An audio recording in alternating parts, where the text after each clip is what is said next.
बच्चों बच्चों आपका आज कार्यपत्रक है, हिंदी कार्यपत्रक है 21 दिनांक 21 अगस्त 2020। तो आपका जो आज का कार्यपत्रक है ये समास पर आधारित है। हिंदी व्याकरण के अंतर्गत समास बड़ा महत्वपूर्ण टॉपिक है। तो आज हम इसे पढ़ते हैं। सबसे पहले हम आपके कार्यपत्रक में दिए गई बात को पढ़ते हैं।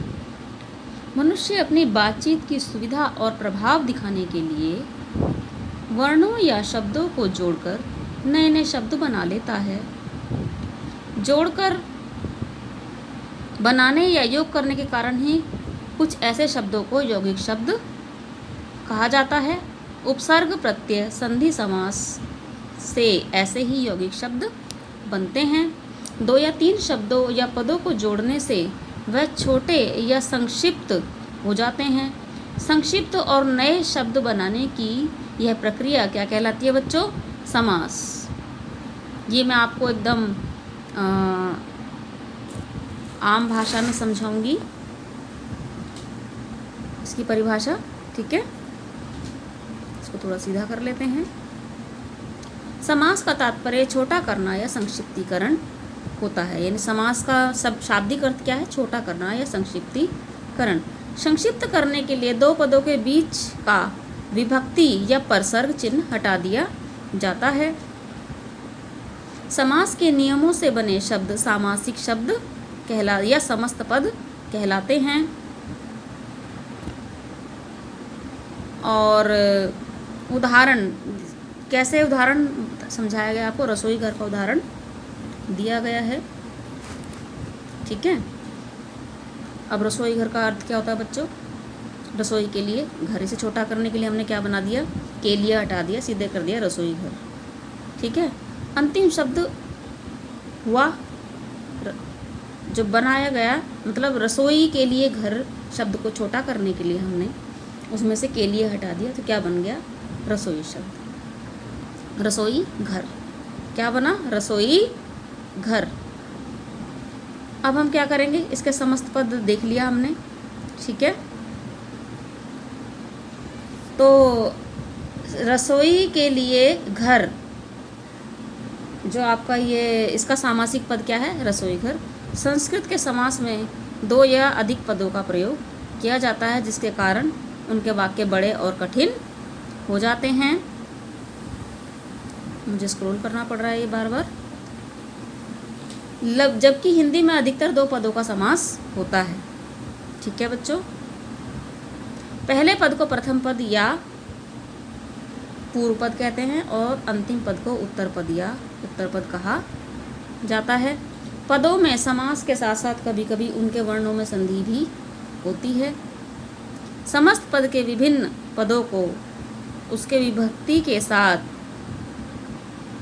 अलग करना समास कहलाता है, ठीक है। इसमें उदाहरण दिया हुआ है, तुलसी कृत का विग्रह तुलसी द्वारा कृत होगा। अब आपको इतनी सारी बात कह दी है जिसको समझने में आपको थोड़ा टाइम लगेगा, तो मैं आपको आसान शब्दों में समझा देती हूँ इस बात को, है। तो इस बात को समझाने के लिए मेरे पास कुछ है आपके लिए। हम सेट कर लेते हैं पहले इसे। हम इसको सेट कर लेते हैं। देखो, समास, वही समास का शाब्दिक अर्थ है संक्षिप्तीकरण। समास का शाब्दिक अर्थ है संक्षिप्तीकरण। आपने बच्चों छोटी क्लासों में पढ़ा होगा, वाक्यांश के लिए एक शब्द पढ़ते थे हम बचपन में, तो उसमें था जिसके पास धन हो उसे हम क्या कहेंगे? धनवान, है ना। तो वही वाक्यांश के लिए जब हम एक शब्द बनाते हैं तो वो क्या होता है? उस वाक्यांश का समस्त पद, ठीक है। और जब हम समस्त पद का फैलाते हैं, जैसे कि आप पिक्चर में देख रहे हैं, आप ये आपका धनवान शब्द है, जिसके पास धन हो। जब आपने इसे धनवान शब्द कह दिया तो ये क्या बन गया? समस्त पद बन गया। और मान लो आपको धनवान शब्द दिया गया है, तो उसका अगर विग्रह करना हो तो आप क्या करेंगे? जिसके पास धन हो, वही तो धनवान होता है। तो एक शब्द को विस्तृत करके लिखना विग्रह कहलाता है, और उस विस्तृत वाक्यांश को एक शब्द में लिखना उसका समस्त पद कहलाता है। अब यहीं हम धनवान शब्द का मैंने उदाहरण ले लिया है। धनवान शब्द 2 शब्दों से मिलकर बना है, धन और वान। इसमें धन शब्द है पूर्व पद और वान शब्द है उत्तर पद। जैसे कि आपको बताया गया, पहला पद पूर्व पद, तो धन पहला पद है तो इसे हम क्या कहेंगे, पूर्व पद कहेंगे, और वान अंतिम पद है, आखिर में यही है। ठीक है बच्चों, अब आते हैं हम समास, आप समझ गए समास के भेद। तो समास के देखो, मैं अब आपको गिन के बता देती हूँ। यहाँ पर 1 2 3 4 5 6 भेद हैं मुख्य रूप से समास के। ठीक है, तो इसमें सबसे पहला हम समास ले लेते हैं अव्ययी भाव समास।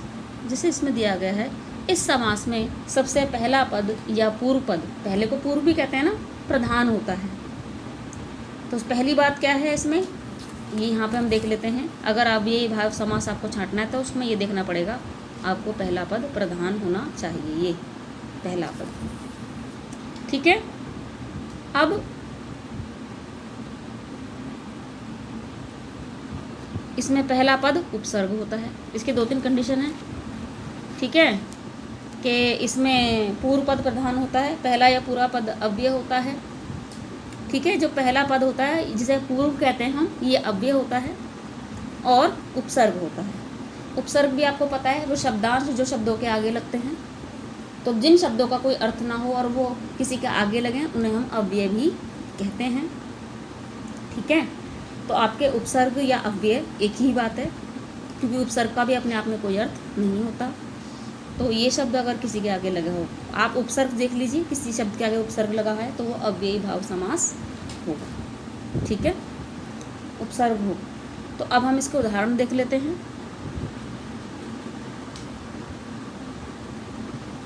हम इसका उदाहरण देख लेते हैं। ये है आजन्म। आजन्म का अर्थ क्या है, जन्म पर्यंत, यानी जन्म जब तक आपका है तब तक। यथा विधि, यानी ये इसमें थोड़ा मिसप्रिंट है। यथा विधि का अर्थ होता है विधि के अनुसार। ठीक है, ये यथाविधि शब्द है, देख लीजिए आप ध्यान से। यथावधि, अच्छा से ये शब्द है यथा अवधि, यथावधि। तो आपका ये हो जाएगा अवधि के अनुसार। अगर यही शब्द यथाविधि होता तो क्या हो जाता बच्चों, ई की मात्रा लगनी थी, और देखो क्या हो जाता, विधि के अनुसार, यथाक्रम, क्रम के अनुसार। ठीक है, इसकी पहचान ये है आपकी। फिर दूसरा आपका पद आ जाता है इसमें तत्पुरुष समास। तत्पुरुष समास बच्चों आप लोग शब्द रूप पढ़ते होंगे, नहीं आपने हिंदी में कारक पढ़ा है, संस्कृत में शब्द रूप पढ़े हैं। जो हिंदी में कारक चिन्ह होते हैं वही संस्कृत में विभक्ति कहते हैं हम लोग उसे। ठीक है, तो आप लोगों ने कारक चिन्ह पढ़े हैं ना, कर्ता ने, कर्म को, करण से या द्वारा। तो ये जो पूरी 6 विभक्ति होती है, 6 या 7, ये सारी ही तत्पुरुष के अंतर्गत, समास के अंतर्गत आती हैं। ठीक है, इसी वजह से तत्पुरुष समास के कितने भेद हैं बच्चों, तत्पुरुष समास के उतने ही भेद हैं जितनी आपकी विभक्तियाँ हैं। ठीक है, चलो हम देख लेते हैं। इस समास में दूसरा पद प्रधान होता है, यानी वही मैंने आपको फिर से दिखा देती हूँ। इसमें धनवान में दूसरा शब्द कौन है, वान, यानी दूसरा पद कोई भी शब्द का। ये धनवान शब्द का ही उदाहरण मैं आपको सिर्फ पदों के हिसाब से दे रही हूँ बच्चों। ठीक है, दूसरा पद प्रधान होता है। ठीक है, विभक्ति, कारक चिन्ह, लिंग, वचन दूसरे पद के अनुसार ही लगता है। इसमें कर्ता और संबोधन को छोड़ करके शेष 6 कारक चिन्हों का प्रयोग होता है। ठीक है, तो 6 इसके 6 ही भेद हैं। जैसे कर्म तक देखो बेटे, जो आपके कारक दिए ना, कर्म, करण, संप्रदान, अपादान, संबंध, अधिकरण, कारक, यही इसके भेदों के नाम हैं। कर्म तत्पुरुष, करण तत्पुरुष, संप्रदान तत्पुरुष समास। ठीक है, अपादान तत्पुरुष समास, संबंध तत्पुरुष समास, अधिकरण तत्पुरुष समास, ये भेद हैं। ठीक है, अब देखो इधर विद्यालय शब्द है, उदाहरण दिया हुआ है, विद्या के लिए, आलय यानी घर। तो इसका समास क्या हुआ, के लिए लग गया ना बीच में, तो क्या हुआ, तत्पुरुष समास। ठीक है, राजपुत्र, राजा का पुत्र, वहीं पर सब वो लग गया, संबंध कारक आ गया बीच में, देखो का, है ना। तो क्या हुआ, कारक चिन्ह लग गया, सीधे सीधे तत्पुरुष समास है। मुंह तोड़ यानी मुंह को तोड़ने वाला, वही कारक चिन्ह लग गया बीच में। यानी जिस विग्रह के समास में, जिस शब्द का विग्रह करते समय उसके बीच में कारक चिन्ह लगे, वो कौन सा समास होता है, तत्पुरुष समास। ठीक है बच्चों, अब हम अगले पे आते हैं, कर्मधारय समास। कर्मधारय यानी किसी भी कर्म को धारण करने वाला।